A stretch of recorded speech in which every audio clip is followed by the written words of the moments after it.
Hello, good evening, and welcome to our Saturday night episode of Brett's Old Time Radio Show. I've commandeered George's bedroom for this one today. George is on his bunk bed right next to me, just doing stuff. But I'm in here doing the podcast because I'm running a bit late tonight, but don't worry about it. Huge thank you for joining me once again for a regular late night visit to those dusty studio archives. This week from our cosy corner of southern Spain, but this is the last Saturday we'll be in Spain because we will be back in the UK this time next week. If you'd like to find out a bit more about us, you'll find everything at dayslikethis.life with links to absolutely everything we do. I'm Brett, I'm your host for the night, and whether you're listening as part of your evening wind down or you're just looking for some company, well, that is exactly what we're here for. Now then, let's crack on because it's a bumper episode tonight. It's over an hour, so we need to make the best of it as much as possible. Make yourself comfortable, settle in. Let's enjoy tonight's adventure with insurance investigator Johnny Dollar. First broadcast in March of 1956 is called The Plantagent Matter. From Hollywood, it's time now for Johnny Dollar. This is Mr. Costello at the Plantagent Hotel in Vicksburg, Virginia. You left word? Oh, yes, Mr. Costello. I'm acting for Eastern Seaboard Casualty Insurance. You know, investigation. Oh? I understand you had a burglary down there. We sure did, Mr. Dollar. Well, the main reason I wanted to talk to you, Mr. Costello, was to let you know I'm getting the first plane out of Hartford as soon as the weather clears. You're coming here to Vicksburg? Yes, that's right. Eastern Seaboard Casualties asked me to investigate the burglary for them. Good. Then I'll expect you when I see you. And I'll be there.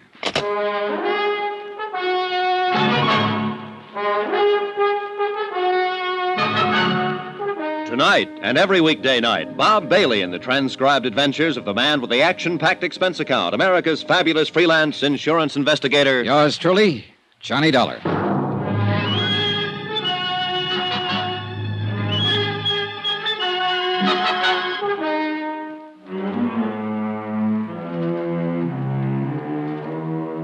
Expense account submitted by Special Investigator Johnny Dollar to the Chief Accountant, Eastern Seaboard Casualty Insurance Company, Providence, Rhode Island. The following is an accounting of expenditures during my investigation of the Plantagent Matter. Expense account item 1, $2 cab fare, my apartment to the Hartford airport. Item 2, $173. One airline ticket from Hartford to Vicksburg, Virginia, and back again. We took off in 10 below zero weather about 1:30 in the afternoon. By 5 o'clock, we circled into Vicksburg for a landing. Item 3, $5 cab fare to the Plantagent Hotel, 3 miles outside of town. A pleasant, spacious, gentle old building set back among the wintry trees.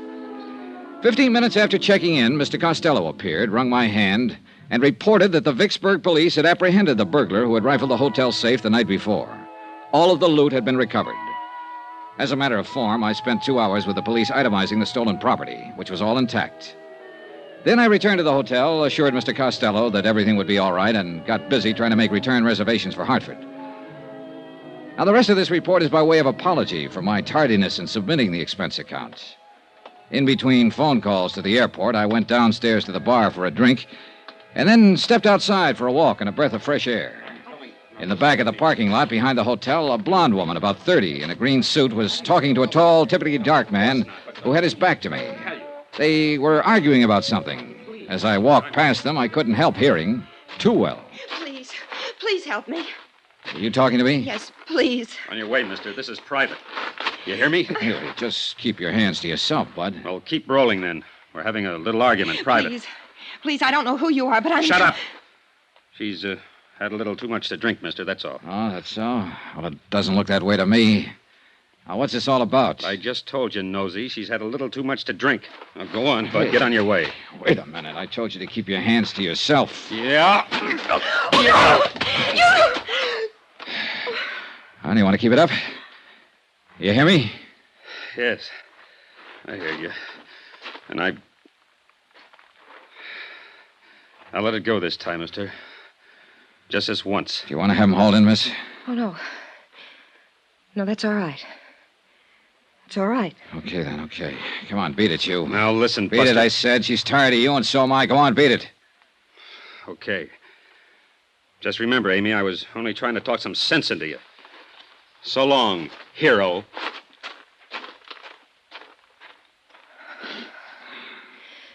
Thanks. Thank you very much. That was awfully kind of It's you. okay. Did he hurt you? Yes. Where it hurts the most, I guess. I'll never get accustomed to being disappointed in people. Oh, well, he didn't look like your type anyhow. So why don't you just... Oh, I'm sorry. Hey, look now. This is just the end of everything. Everything. Yeah, I know. Well, maybe it looks that way, but maybe it isn't. I'm sorry. I'm very sorry to have caused you all this trouble. Well, that's okay. It must look rather cheap and dingy. I mean, I don't know what I mean. Well, look, let me ask you something. Did you really have too much to drink tonight? No.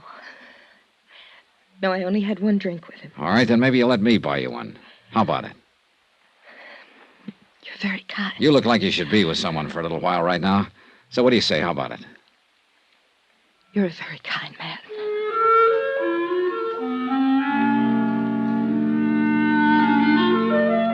And that's the way it began, in the parking lot outside of the Plantagent Hotel in Vicksburg, Virginia.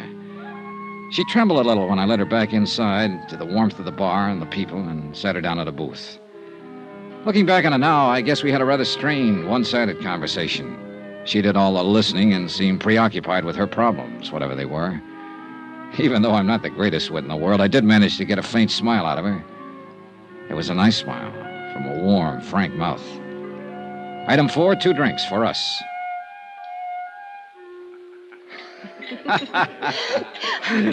That's cute. Hey, see there? Next thing you know, you'll be telling me a joke. Oh, that reminds me of another one. It's one of the oldest and most respected jokes in the country. You probably heard it 1,000 times. It seems 10 men were standing in the rain under an umbrella, and none of them got wet. Well, just about then, a fellow walked up. You've been very, very kind to me. Thank you again. Well, I'm glad you feel better. Miss, Are you, from here in Vicksburg? No, my home's in Hartford, Connecticut. I flew down here this afternoon on business. I'm waiting for a flight out. Oh. What's your name? Johnny Dollar. Thank you again, Johnny Dollar. Hmm? Thank you for not asking me my name. For not asking me about the man in the parking lot. For not asking me to explain what my trouble is. Thank you, Mr. Dollar. And thank you for sitting here with me this little while and trying to make me laugh. You really feel all right now, huh? Yes, I think so. Good, that's swell. Because I wouldn't want to let you go if I thought you were going to step outside and start crying again. No. No, I won't do that, I promise. You sure? Positive. Okay. Ah, you want one more for the road? Oh, thank you, but I'd better not, Mr. Dollar. I really should be getting home. Well, will everything be all right at home? What? Oh, yes. He wasn't my husband, or my boyfriend, even. He won't bother me. Okay, then. Here, let me help you out with your coat. Thank you. There you are. You have a car? No, I'll get a cab. There's always one out in front. Good, I'll help you. Thank you. Say, look, I'm going to tell you something. I'm staying here in Vicksburg at the Plantagent, and I doubt if I'll be able to get a plane out tonight. Probably not until tomorrow sometime. So, look, if you need me for any reason at all, why don't you just call me? Okay? Yes. Thank you. Good. Cab, taxi. You're still worried about him, aren't you? Why do you say that? The way you looked around when we stepped outside here just now? Would you like me to see you home? Oh, no, thank you. You've done enough already. And about him, I made a mistake, that's all. Oh, we all make mistakes, so forget about it. Well, I'm afraid this one can't be corrected very easily. But here's my cab. Good night, Mr. Dollar. Good night. You and I will probably never meet again. But I shan't forget your kindness. Thank you. Okay, good night. Downtown, please. I hope you have a nice trip home, Mr. Dollar. Hey, whoa, driver, hold it. Hey, anything wrong? What is it? I don't know. I have the strangest feeling. Wait a minute, driver. Hey, look, do you feel all right? You're shivering. Yes, I know. Oh, Oh, it hurts. What hurts? Hurts. I didn't think he... What is it? What can I do? Help me. Please, Mr. Dollar. Help me. Let's go, driver. She fell back across the seat of the cab, writhing with pain. I took her in my arms and tried to find out what it was, but by that time she wasn't able to speak. In another 10 seconds, she was unconscious. The cab driver delivered us to an emergency hospital 5 minutes later. They carried her in through the ambulance entrance. I let the driver go and waited around the desk to see if I could learn what happened. Just waited. Vicksburg emergency. Waited. One moment, please. Go ahead, please. Vicksburg emergency. Not at this time of the night, sir. You'll have to call first thing in the morning. I'd suggest any time after 7:30. Yes, sir. Yes? Hey, look, would it be all right to go back and talk to the doctor now? I'm afraid not, sir. Well, could you bring him out here? I've been waiting for quite... I'm sure he'll be out in a very short while. He knows you're waiting to talk with him. I thought maybe he forgot me. No, sir. I just want to make sure she's all right. The doctor will be out. Vicksburg emergency. Just a moment, I'll connect you. Go ahead, please. Has she had many of these attacks, sir? Oh, I don't know. I just met her. Oh. Well, if you'd like, we could call you at home and let you know how she is. This isn't my home. I'm on my way out of town as soon as I can get a plane. I'll wait. Certainly. Excuse me. Yes, doctor. Yes, he's right here. Yes, sir, thank you. The doctor will see you now, sir. Good, thanks. End of the hall, room 111. Okay, thank you. I don't know what it was or why that hallway looked so long to me. Call it an old-fashioned premonition or what have you. That's what I had walking down the hall to see a doctor about a girl I'd known only a few minutes. There were 3 people in the room, 2 doctors in their white clothes and a nurse. I can still see the light burning above their heads, the way they looked tired, exhausted. All 3 of them had been working very hard. Doctor? Yes? Oh, you're the man who was with her. Yeah, that's right. How is she? When did this happen? About a half hour ago, I put her in a cab at the Plantagent Hotel, and she complained of feeling sick. So I brought her here, but she lost consciousness in the cab. I see. Sit down, please. Oh, why? Some papers we want you to fill out, just routine. Oh, Your name, please? Johnny Dollar. And she is Mrs. Dollar. No. Oh, I see. You're a friend of hers, Mr. Dollar. Well, yes. Look, what is it, Doctor? What's the matter with her? I can't exactly tell you that right now, Mr. Dollar. What? Well, now, wait a minute. Why can't We have to contact her family first, Mr. Dollar. This girl is dead. Now, if you're willing to fill out... Picture it. Yourself in my position, I mean. I'd known the girl only a few minutes. I didn't even know her name. Yet somehow I'd become closely involved with her. Too much so, I guess. All I knew about her was that she was someone who had died while asking me to help her. Under the circumstances, what would you do?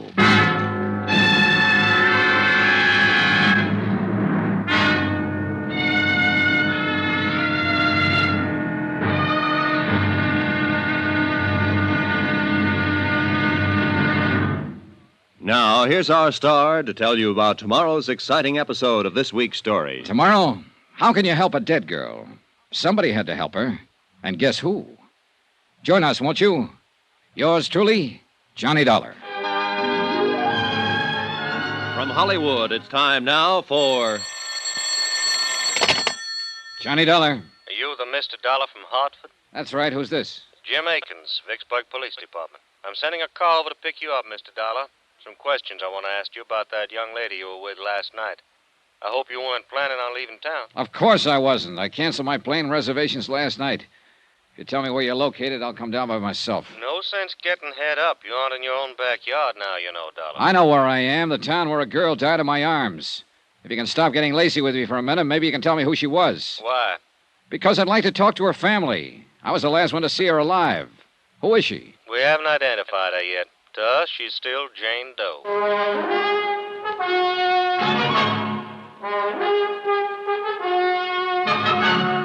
Tonight and every weekday night, Bob Bailey in the transcribed adventures of the man with the action-packed expense account, America's fabulous freelance insurance investigator. Yours truly, Johnny Dollar.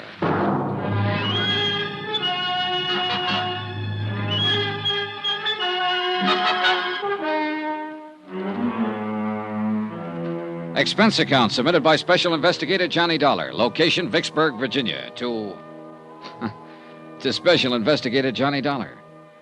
The following is an accounting of expenditures during my investigation of the Plantagent Matter. A real mystery about a very mysterious girl who happened to be dead. Expense account item 5, 10 cents. One morning newspaper, which carried a 2-inch story and a half-inch space about an unidentified girl who had died at Vicksburg Emergency Hospital the previous evening.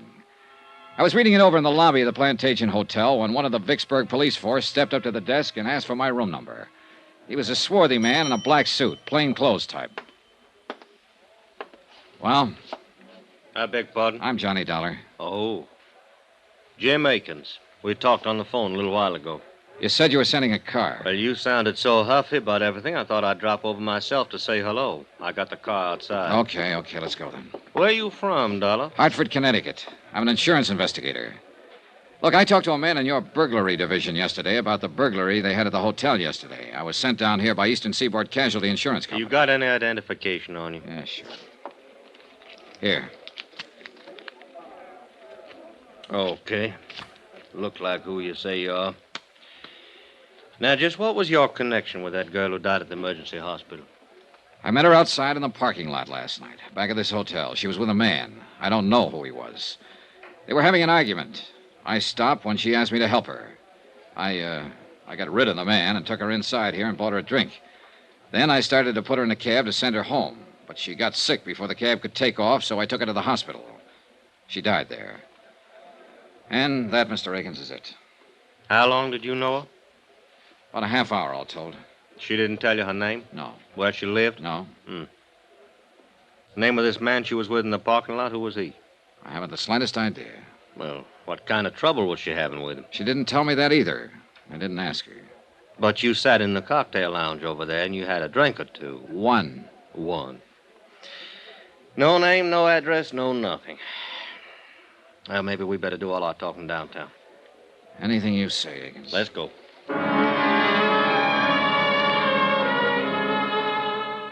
Akins turned out to be a lieutenant.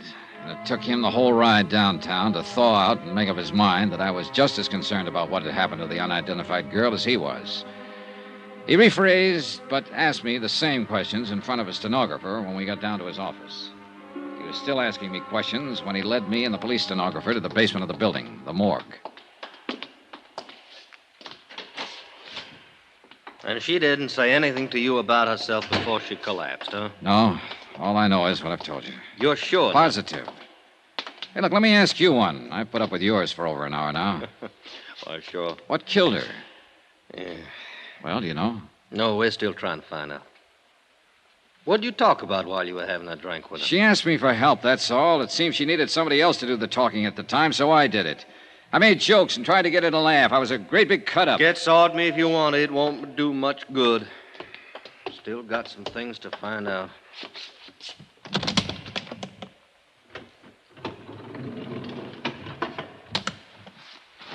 Yeah. Lousy, ain't it? It sure is. This is the girl you were with last night. Yes. You're positive? I'm positive. Okay, Dolly, you want to sign this for the records? Well, that's good. All right, Sam, you can send this on upstairs. We'll be up pretty soon. Now, Dollar, did anyone there at the hotel bar seem to know her? I don't know. Cocktail waitress, somebody like that? I don't know. Well, I do. We asked around. No one there had ever seen her in the Plantagent Hotel before. Tell me something, Dolly. You ever worked on one like this? No, not quite. Okay, then. I'm going to tell you what we're up against.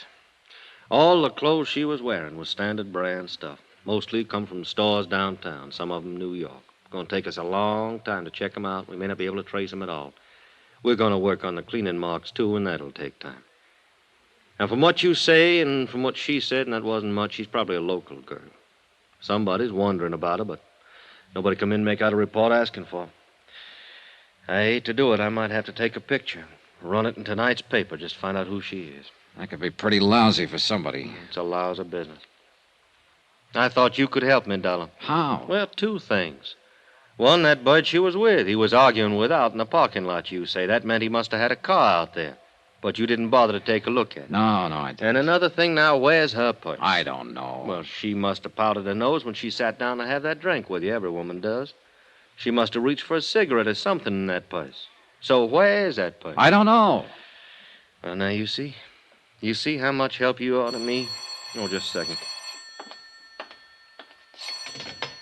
Morgue, Lieutenant Akins. Oh, yeah, put him on. While Lieutenant Akins talked on the telephone, I lit a cigarette. After that, I tried to interest myself in a calendar that was hanging on the wall. After that, I tried tying both shoelaces. But wherever my eyes roved around that white-tiled room, somehow, they always came back to rest on the quiet, still form of the girl who'd asked me for help. By any standard, she was attractive. Fine, golden hair spun out of smooth white skin. I remember her eyes had been very big and very brown. Now they were closed. But she looked more asleep than what she was. She looked as though she might wake up any minute and answer me if I said out loud what I was saying to myself silently. How can I help you? Let's get out of here, Dollar. Okay by me. That was the lab on the phone. Had a little trouble with analysis. What analysis? What kind of trouble? Identifying. They called in a toxicologist from the university. A drug called perimethol killed her. Perimethol? That's a new one on me. Yeah, me too. Petrol-based stuff. Now, they figured it had been in her stomach an hour or so before she collapsed. Could be a suicide, judging from the way she acted and talked to you. What about the boyfriend? Well, that seems to fit in okay. Told you she was disappointed in him, didn't she? Well, sometimes women want to end it all in front of a guy they're having trouble with.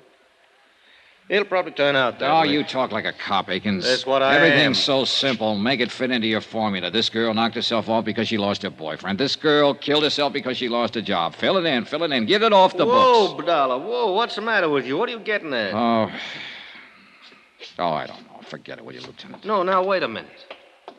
Wait just a minute. I'm not all cop, Dollar. I saw her laying there, too. And I can see she was a nice girl, and something went awful wrong with her. If I'd been the last one to be with her and talk to her alive, why, I'd probably be taking it the same way you are. But take it easy. Sorry, Lieutenant. Yeah. I'll buy you some breakfast.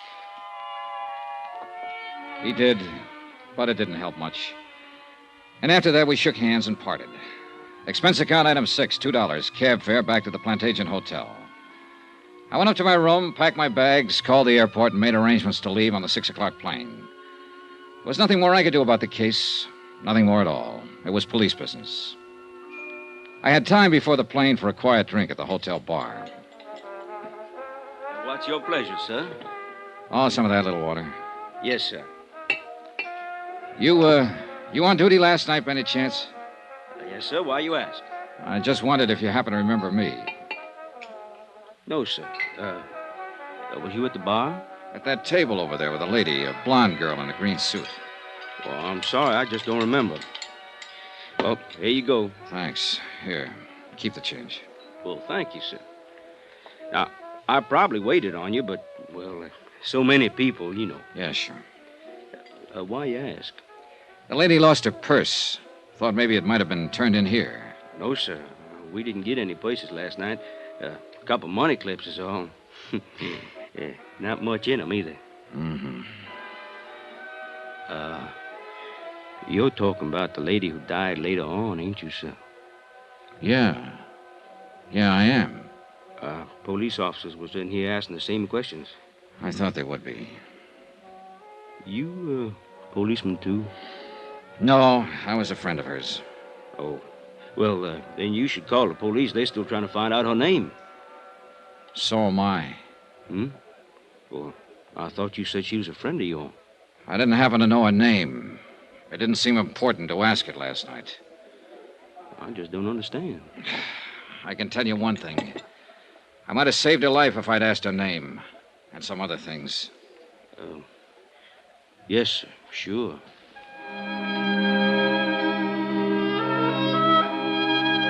Expense account item 7, $3, 3 drinks.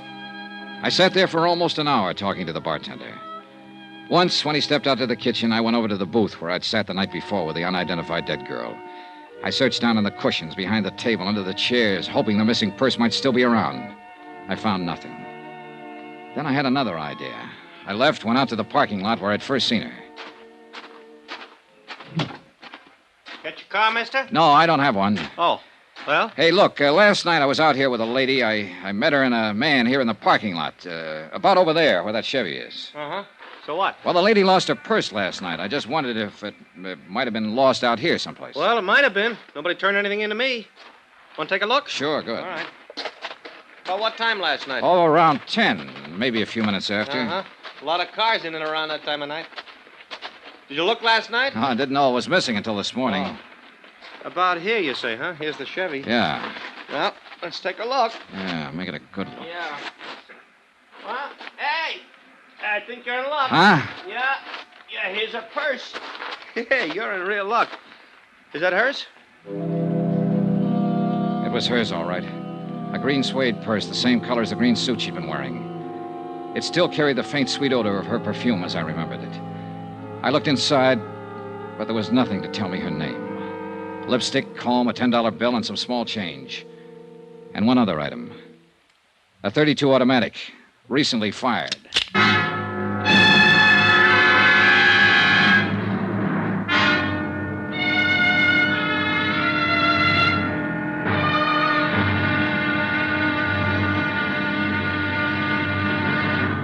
Now, here's our star to tell you about tomorrow's intriguing episode of this week's story. Tomorrow, a dead girl's .38 automatic comes to life.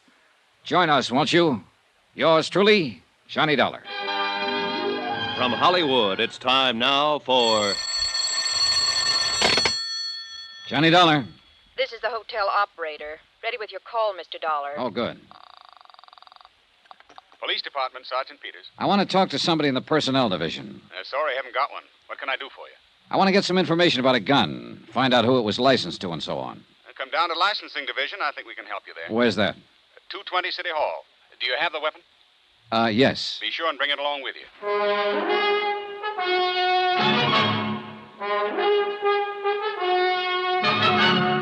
Tonight and every weekday night, Bob Bailey in the transcribed adventures of the man with the action-packed expense account, America's fabulous freelance insurance investigator. Yours truly, Johnny Dollar.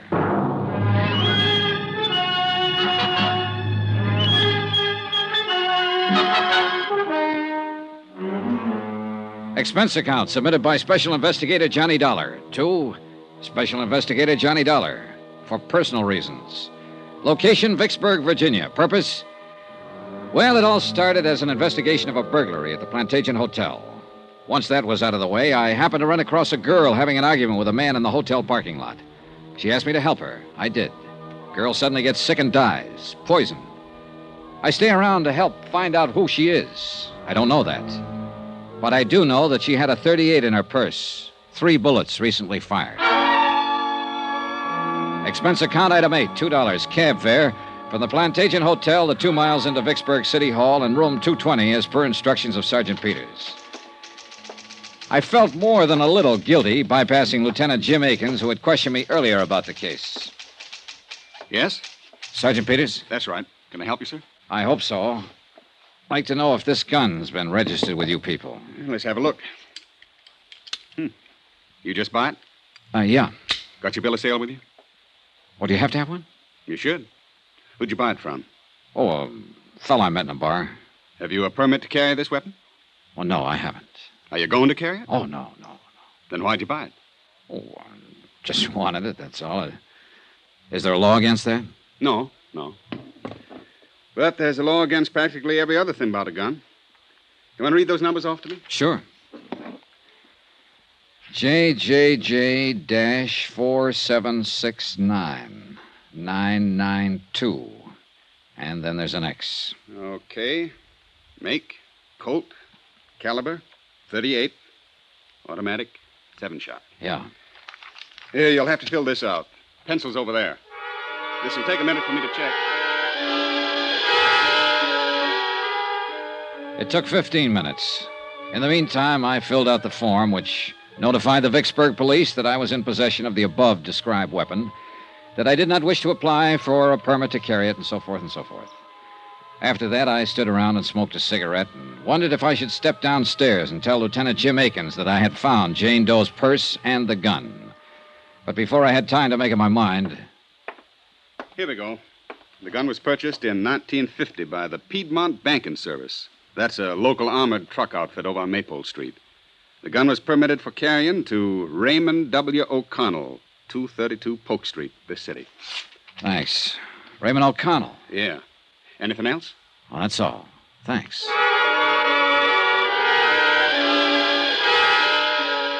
That was when I could have, but didn't, walk downstairs to Lieutenant Aiken's office. Instead, I walked outside with a gun in my pocket and the slip of paper containing the name and address of the man who had carried it, Raymond O'Connell. Expense account item 9, $25. Deposit on a rented car to get me to 232 Polk Street.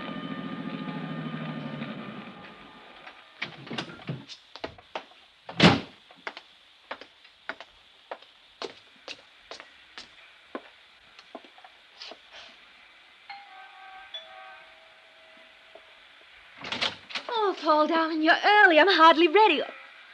Hello. Oh, I was expecting someone else. I'm so sorry. You're not Paul, are you? No, I'm afraid not. My name's Johnny Dollar. Oh. Mr. Dollar? That's right. Well, what can I do for you, Mr. Dollar? I'm looking for Raymond O'Connell. Ray? Yes. Come inside, Mr. Dollar. Thank you. I really didn't mean to throw myself at you at the door. I thought you were someone else I'm expecting. I'm Terry. Terry? Teresa. Terry O'Connell, Mr. Dollar. Oh, his wife? I'm Ray's widow. What? Ray's dead, Mr. Dollar. He passed away over a year ago. It was pneumonia. Oh, I'm sorry, Mrs. O'Connell. Oh, please call me Terry. You had no way of knowing about him, I'm sure. And please don't be uncomfortable. A great many of Ray's friends from the service come by who have no idea that he's dead. Were you in his company, too? Oh, just a minute, Mrs. O'Connell. I He think had you're... so many friends and met so many people while he was in the service, and really there was no way for you to know. You don't understand, Mrs. O'Connell. I never I'll knew. get you a drink and we'll talk. Where did you serve with Ray? You know he finally became a pilot. What do you like to drink?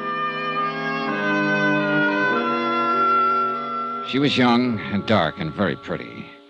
And as the widow of a man who died rather suddenly, she was doing her best to put me at my ease. I would have told her I was there checking out the registration on a 38 that had been used by her dead husband. I would have told her I found the gun in the purse of an unidentified dead girl I'd met the night before. But she was trying to be polite, mistaking me for a friend of her dead husband. And then I saw the picture in the frame on the mantel, a broad smiling face that belonged to a man I'd met in the parking lot of the Plantagent Hotel. An unidentified man who had been arguing with the dead girl. The words on the picture said, "To Terry, all my love." You know him? Paul? Paul? Yes, Paul Dameron. I think I met him once. I really didn't know his name. Was he a friend of your of Ray's? Oh, no. No, he never knew Ray. He's a darling, Mr. Dollar. Paul is. A real darling. After Ray died, I tried something very foolish. I tried to end my life. And then Paul came into it. He's been very lovely to me. Well, I don't know why I shouldn't tell you. We're going to be married. I think that's fine, Terry. Do you really? Sure. I'm glad you say that. I'm not the most courageous person in the world.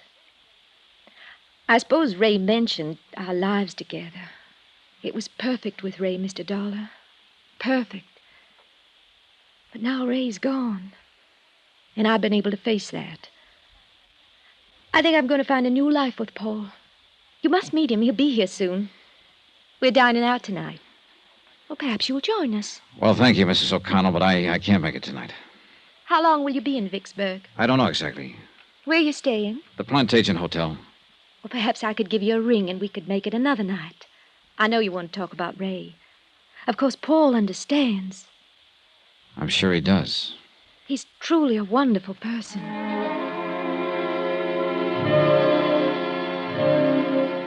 He hadn't looked very wonderful the night before, standing in the parking lot arguing with a girl who had died. But then there was my side of the picture, and it wasn't complete. And somebody still had to explain the .38 with the 3 bullets missing.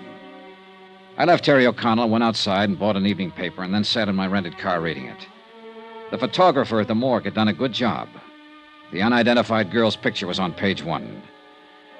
I was reading the story over a second time when a dark business coupe pulled up behind me, and Paul Dameron got out, heading for Terry O'Connell's doorway. Just a minute. What? Just a minute.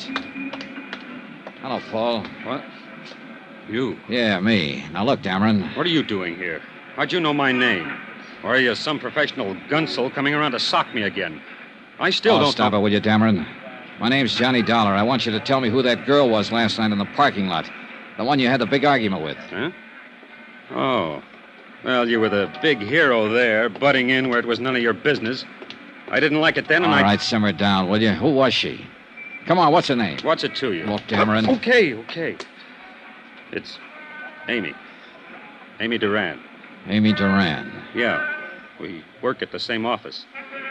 Now, look, Buster, I'm not afraid of you, but I don't want any trouble, see? So if you'll just go somewhere else and Wait a minute, will you? How does Amy Duran tie in with Teresa O'Connell? Look, I don't know who you are or what you're after, but you've certainly got your nerve about... Answer me, Paul. Okay. Terry is Amy's sister. Satisfied? I don't know. Who are you, anyhow? A policeman or something? My name is Johnny Dollar. I'm here because Because of if you aren't, I want to know what right you have to ask me all these questions. Cool off, will you? I've been trying to find out who she is. Because last night, after you went off, we had a drink together. Then she got sick, and I took her to a hospital. She died there. What? She died. She's lying in the morgue right now, unidentified. It was some kind of poison that killed her. Amy... dead?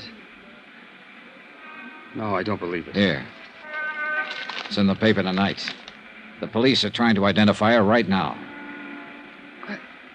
I can't believe it. Poison. Oh, Dollar, I didn't think Amy was that desperate. There was a way out. She could have solved it without this. Way out of what? There was no need for her to do this. I told her I'd help her. I had no idea she... Poison. Does Terry know? Not yet. I've got to tell her before she sees it like this in the newspaper. It'll be awful for her, Dollar, awful.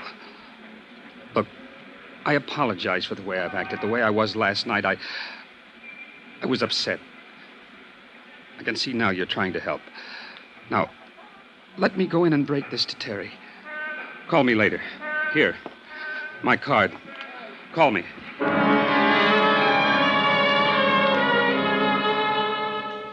I had to admit that Paul Dameron's concern seemed as genuine as his surprise.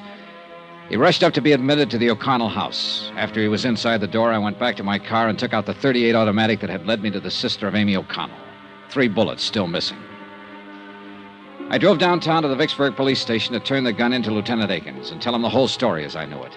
How I'd found the gun in the dead girl's purse. How I'd managed to find out her name. The 3 missing bullets and other unanswered questions were up to the police. Lieutenant Akins? Downstairs in the car. Yeah, well, Oh, hi, Dollar. Thought you'd left town. Joe? All right, Joe. As soon as they clear that place up, you notify the lab. Hi, Lieutenant. I'm right. trying to get to you. I think I have something that better be looked into. Oh, really? Oh, excuse me. Lieutenant Akins? Yeah. On the south side of Yeah? All right. Wait a minute. Yeah, well, in about 15 minutes. Right. I'm sorry, Dollar. What was it you were saying? Why all the hustle? Something big? Oh, homicide. Happened yesterday sometime. Yeah? Who got it? Guy named Belden. Somebody shot him 3 times with a .38.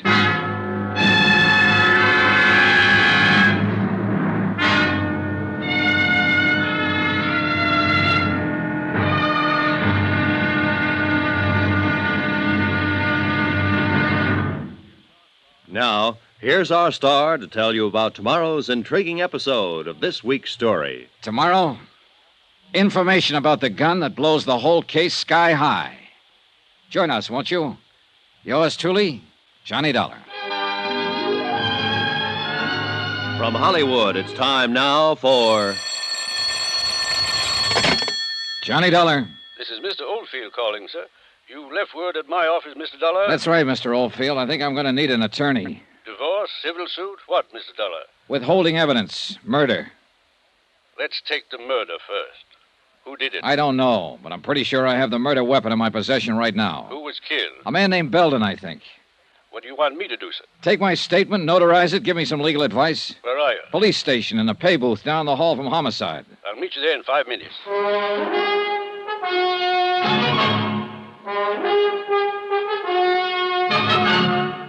Tonight and every weekday night, Bob Bailey in the transcribed adventures of the man with the action-packed expense account, America's fabulous freelance insurance investigator. Yours truly, Johnny Dollar.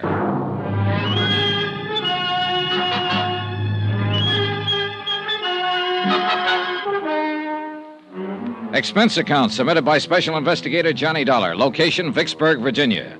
To Special Investigator Johnny Dollar for personal reasons.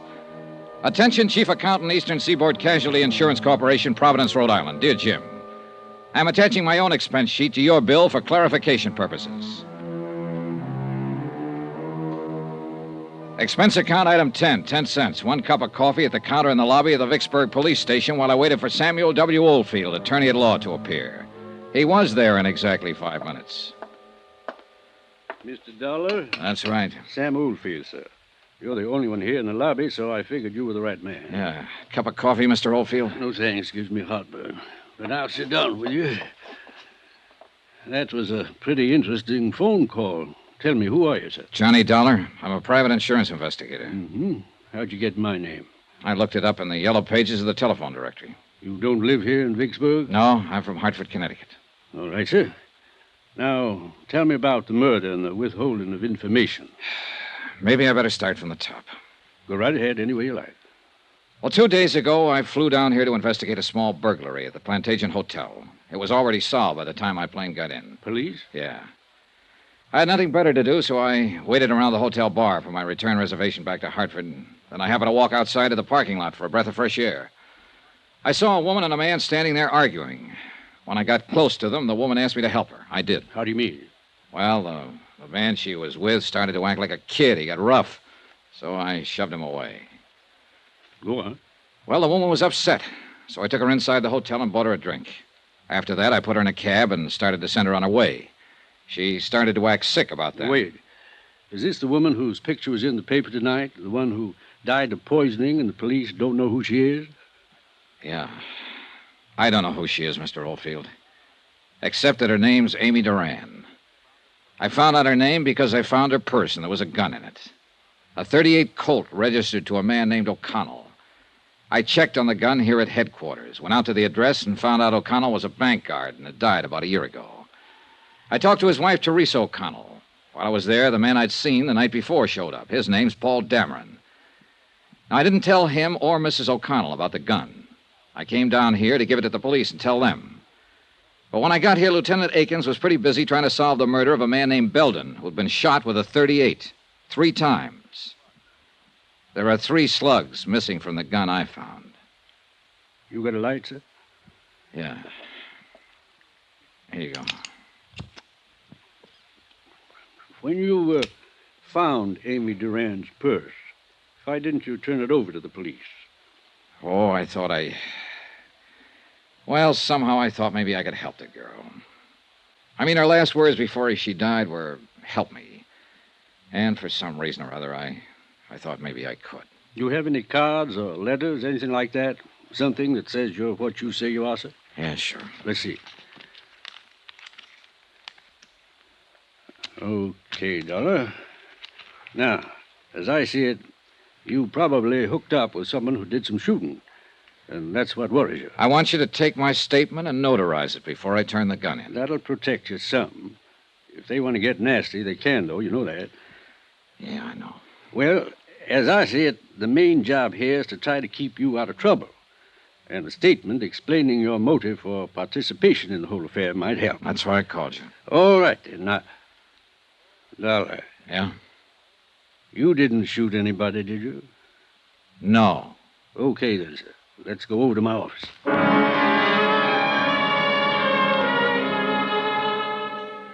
We did, and I made the necessary statement, and Mr. Oldfield notarized it. After that, I went back to the Vicksburg police station to talk to Lieutenant Akins. The .38 I'd found in Amy Duran's purse was still in my pocket, and her words were still in my mind.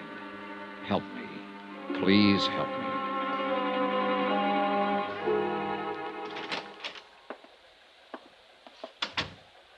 Thought you was going back to Hartford, Dollar. Oh, I decided to hang around and see what came up. Mm-hmm. Nothing so far on the girl. No one's recognized a picture in the paper. Had to turn that over to missing persons. This murder case going to eat up all my time. What happened, Lieutenant? Old maid at the apartment house where this man Belden was staying found him late this afternoon. He'd been dead about 24 hours, shot with a .38. You sure? I'm sure. We did a postmortem right away. It's a pretty set case. You know who shot him? Have a pretty good idea. See, this Belden, he was an auditor working on some books at a firm of textile wholesalers here. Richmond Limited. The papers scattered around his apartment show he'd found a $10,000 shortage going over their books. And the chief accountant for this Richmond company is missing. Yeah, well, that does make it seem pretty clean cut. Yeah, all we have to do is find that accountant. Had an APB out for half an hour now. I think we'll pick her up pretty soon. Her? Who? Well, her, Dollar. The chief accountant for Richmond Limited. She's a woman. Name of, Amy Duran. To all appearances, Amy Duran had been guilty of embezzling money and murdering the auditor Belden who discovered the shortages in her books. I didn't tell Akins that his suspect was the girl lying in the morgue at the moment unidentified. I knew that it was only a matter of minutes before her sister or Paul Dameron would be down to identify her. And for the third time, I didn't tell Lieutenant Akins about the gun. I knew if I turned that over to him, it would be a closed case all around. And somehow I didn't want it closed on Amy Duran. Not that way. For that reason, I went back to my hotel room for a couple of hours, and then about 9 o'clock that night, I found myself over on Polk Street at Teresa O'Connell's house once more.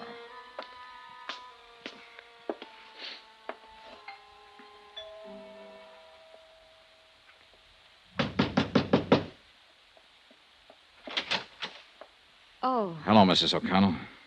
Oh, Mr. Dollar, isn't it? Yes. Oh, Mr. Dollar, I had the most awful news tonight. My sister Amy, she's dead. You'll have to excuse me. Oh, I'm sorry. May I come in? I'd like to talk to you about your sister, Mrs. O'Connell. Well, Paul came in with tonight's paper and showed me Amy's picture. He went down in the morgue to identify her. I couldn't bear to. Sure. I feel somehow, in some way, that you're a friend, Mr. Dollar. Mrs. O'Connell, I am a friend in a way. But mostly I'm an insurance investigator. What? You thought I was a friend of your dead husband when I came here earlier. I'm not. I never even knew him. But, Mr. Dollar, I don't understand. I met your sister, Amy, last night. I was the last one to speak to her before she died. I took her to the emergency hospital last night. Well, wait. This is all very confusing. You say you're an insurance investigator? Yes. Now, Well, I got your address from a gun I found in your sister's purse. I traced it through the license to carry. This gun, Mrs. O'Connell. Your husband was licensed to carry it when he worked for a banking firm. Do you recognize it? Oh, yes, I suppose I do. I think it's one of Ray's guns. Now, please, let me find something out first. Believe me, I do want to help. Did you know your sister had this gun? Oh, no.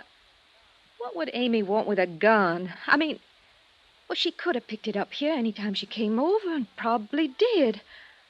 But why would Amy have a gun in her purse? Sit down, please. Now, Mrs. O'Connell, you better listen to me carefully. Sometime late yesterday afternoon or early evening, a man named Belden was shot and killed. Clarence Belden? Yes. Why, he worked with an auditing firm. Amy spoke of him. Mr. Dollar. Wait. Listen to the rest of this. Belden had been working on books for Richmond Limited. As I understand it, your sister Amy was responsible for those books. Right now, the police have enough evidence to figure that your sister stole $10,000 from Richmond Limited. Amy? Oh, no. Now, no, hear me out, that's Mrs. not... O'Connell. They have that evidence in bulk form. They certainly have reason to assume, and they are assuming, that your sister shot Belden to keep him quiet about the shortage. How can you say those things about Amy when she's not here to defend herself? Please, I'm just telling you what's going on downtown, what they've found. This gun they don't have yet. I've withheld it. It has been fired 3 times recently. Belden was shot 3 times. By now, your sister's body has no doubt been identified. They've already established that she died of poisoning, and they halfway have the idea that she committed suicide. No. Oh, don't you see? They'll say she shot Belden to cover up and keep it quiet, and then saw how useless it was, took poison and killed herself to escape punishment. You're horrible. Horrible. Go away. Go away from me. I'm sorry, but in the face of all this, I want to help her if I can, if it isn't too late. I want to help you. But, Mrs. O'Connell, you'll have to help me. Now, why? Why would your sister steal? Why? I don't know. I think you do know. Tell me, please, for her sake, Mrs. O'Connell. Why? What have you got to do with her? I met her only for a few minutes, but in that few minutes, I got the idea that she was a pretty nice person. She didn't strike me as a thief. She didn't look like a killer. And most of all, she didn't look like a woman who'd take the suicide way out of things. Now, that's all I have, except that she asked me to help her. And I'm trying to do that now. Believe me, I want to help her if I can. I've always been an awful child, Mr. Dollar. When Ray died, I tried to kill myself. Amy saved me. I remember then, at the hospital. She was beside my bed, and she said to me, "I'll make you want to live again. I'll make you." Amy was always like that, kind and decent. You weren't wrong about her. She was decent, thoughtful, good. She did everything for me. She gave me these clothes and a car, introduced me to nice people from her office like Paul Dameron. Yes. That must be where all the money went to. Not on herself, but on me, for me. I'm the only reason I can think of that she'd take money from the firm.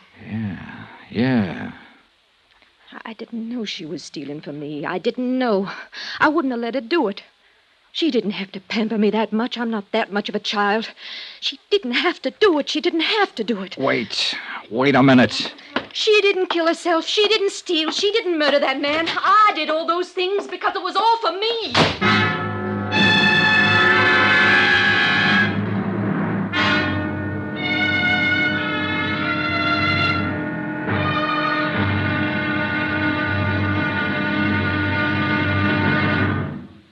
Now, here's our star to tell you about the final intriguing episode of this week's story. Tomorrow, all the evidence comes true.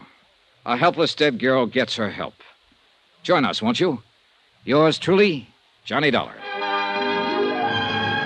From Hollywood, it's time now for... Johnny Dollar.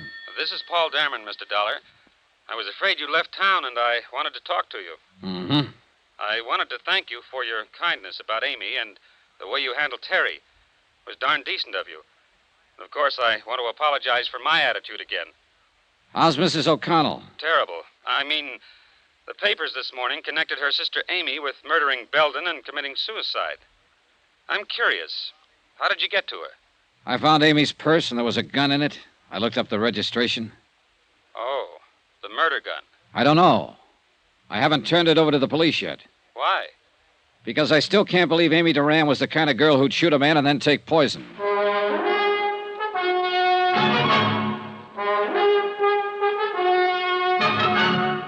Tonight and every weekday night, Bob Bailey in the transcribed adventures of the man with the action-packed expense account, America's fabulous freelance insurance investigator. Yours truly, Johnny Dollar.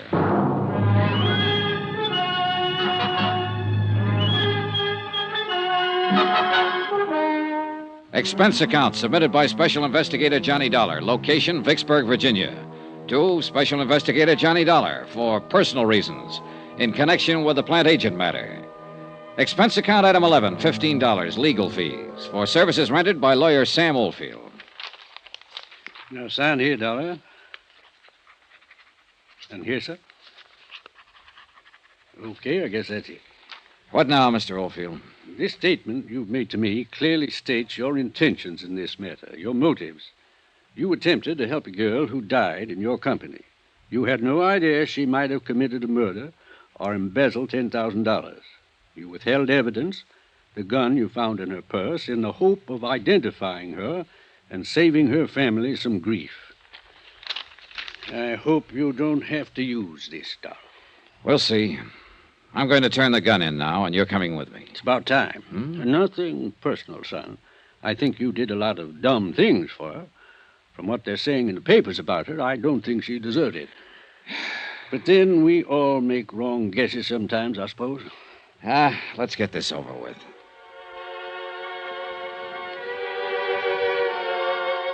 Lawyer Sam Oldfield accompanied me downtown to police headquarters, where we sought out Lieutenant Akins and turned over the .38 automatic. Oldfield handed the statement over to him, and he read it through. Then he called in his ballistics man to make an immediate check of the gun. When he'd done that, Akins asked Oldfield and myself to wait. He left. An hour later, he came back. You are a lucky boy, Dollar. First off, I'm going to tell you, that gun you've been withholding, that's the same weapon that killed the auditor, Clarence Belden. Okay, now, you played it as safe as you could, and you hired this lawyer to protect you when it came to turning it in. Well, you didn't need him. Huh? Any other time, I'd have put you in the poker so fast you'd have thought you was born there. This time I'm feeling generous. You can go, Mr. Oldfield. Me? You. No charges against Mr. Dollar of withholding information? No, not this time. I got my Jane Doe identified. I know her motive for killing the auditor. I know why she took the poison. You generally don't get everything in a neat package like that, so I feel generous. Then let's get out here, Dollar. You get out. I want to talk to Dollar. Then I'll stay and listen. It's okay, Mr. Oldfield. I'm going to get a lecture is all. Are you sure? Yeah. Call me later, then. Goodbye, Lieutenant. Yeah.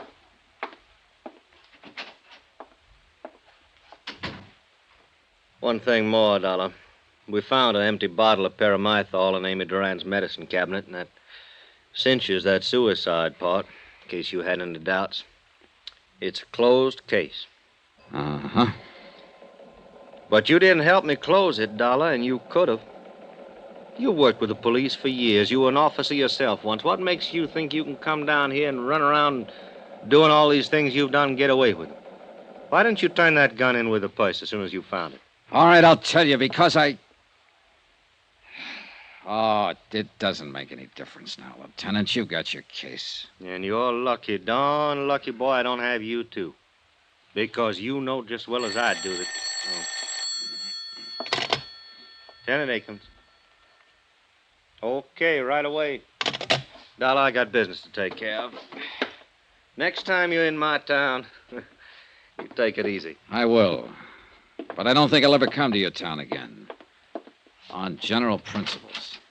Well, I guess I know how you felt about that girl. I'm not going to make any fuss about what you did. But I don't think I'd let it pass a second time. She sure didn't look the part, did she? No, she didn't. Well, happens that way sometimes. What you told me about that kid sister of hers trying suicide and so forth after she lost her husband. Well, Amy Duran had a good motive for stealing that money. If motive can ever be good. Dollar, Lieutenant? Huh? I was just on my way to see you, Lieutenant. I'll be back in my office in a couple of minutes. You can go on in and wait, Mr. Dameron. I'm glad I saw you, Mr. Dollar. I think there's something I should explain to you.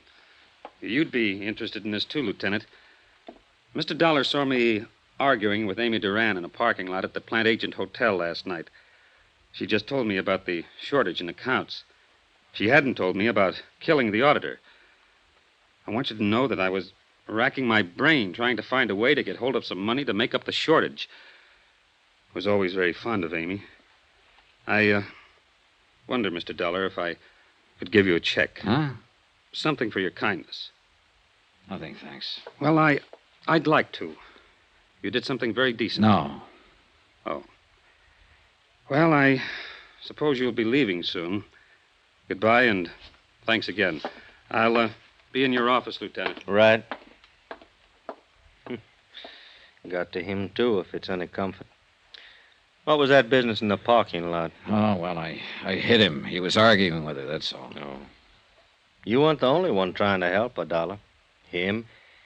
And then there was somebody else. Huh? A bank. We found a certified check for $10,000 in Amy Duran's apartment. What? National Trust in New York, issued 3 days ago. I wired the head cashier in New York. He said Amy Duran phoned him long distance, requested the loan. Seems her folks, when they were alive, had a good pull at Wait that a minute, bank. hold it. Then this isn't right. She could have covered that shortage. Well, I figure she intended to do that, but the auditor found out too quick. He called her on it, and she shot him. With a $10,000 check in her hand? Well, There isn't an auditor or a bonding company going that wouldn't prefer to turn up the cash and the person who took it.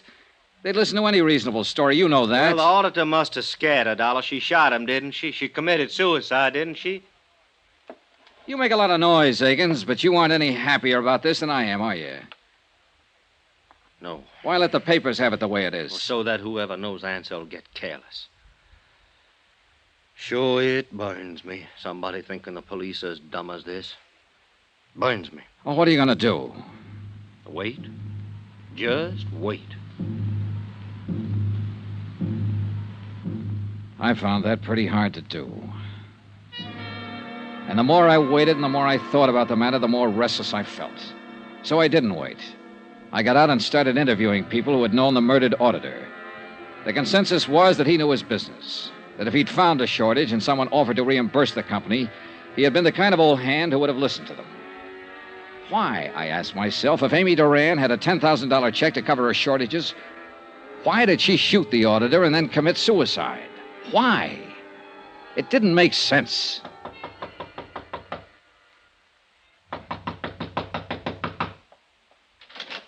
Oh, Dollar. Hello, Dameron. Come in, Dollar. I'm glad you dropped by. I thought you'd left town, gone back to Hartford. Well, I've stayed over so long waiting for all this to get cleared up, I thought I might as well stick around a while longer. Sure. Can I get you a drink? No, thanks. It is finished, isn't it? Not yet. I don't understand.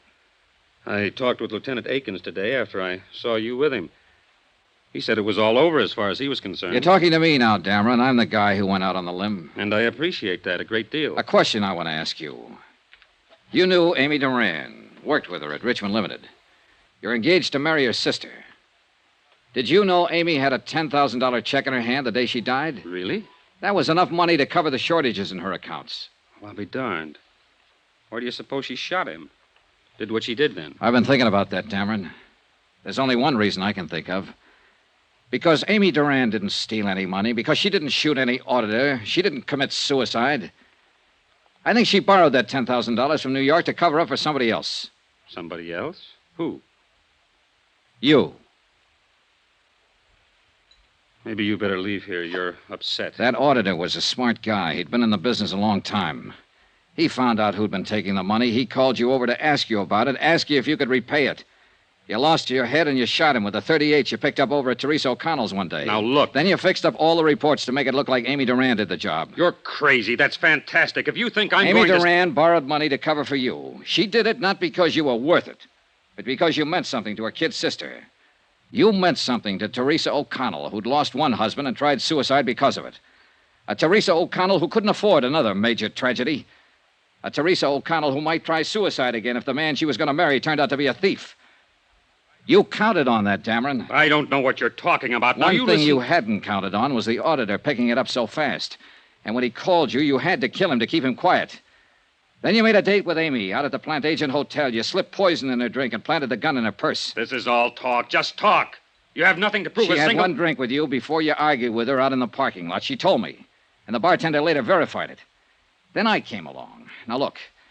You're a big guy, Dameron. You could have hit me back in that parking lot, but you didn't have time.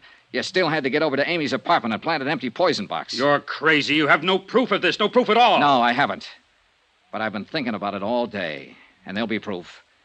You had to buy that poison someplace. Lieutenant Akins is a pretty good police officer. He and his men will cover every drugstore in this town and ask questions everywhere. Now, listen, I'm going to Dollar. tell him what I think, and he'll dust off that box of poison. Maybe your prince will turn up on it. Sooner or later, guys like you make mistakes, and Akins finds them. Get out of But here, I'm not Dollar. gonna Get wait out of for here. Now, listen, you. A girl, a fine, decent girl, asked me for help. This is the quickest way I know to give her the help. I'll kill kill you, Dollar. I'll kill you. No, you won't. You're not going to kill me.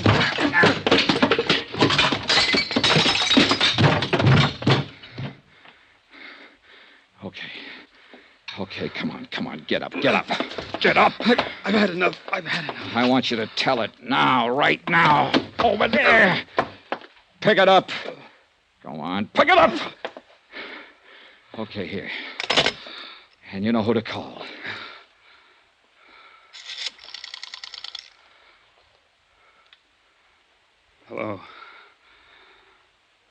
Hello. Give me the police.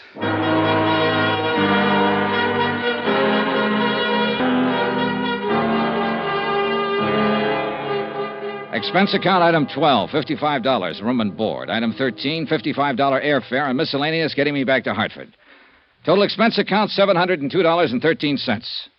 Yours truly, Johnny Dollar.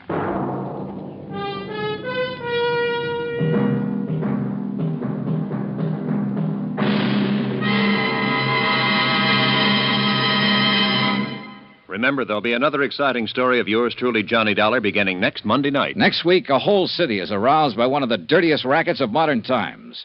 And I end up right in the middle of things. Join us, won't you? Yours truly, Johnny Dollar.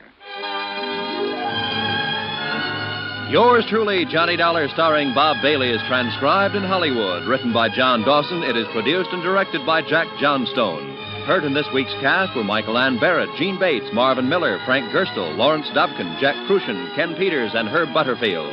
Musical supervision by Amerigo Marino. Be sure to join us on Monday night, same time and station, for another exciting story of yours truly, Johnny Dollar. Roy Rowan speaking.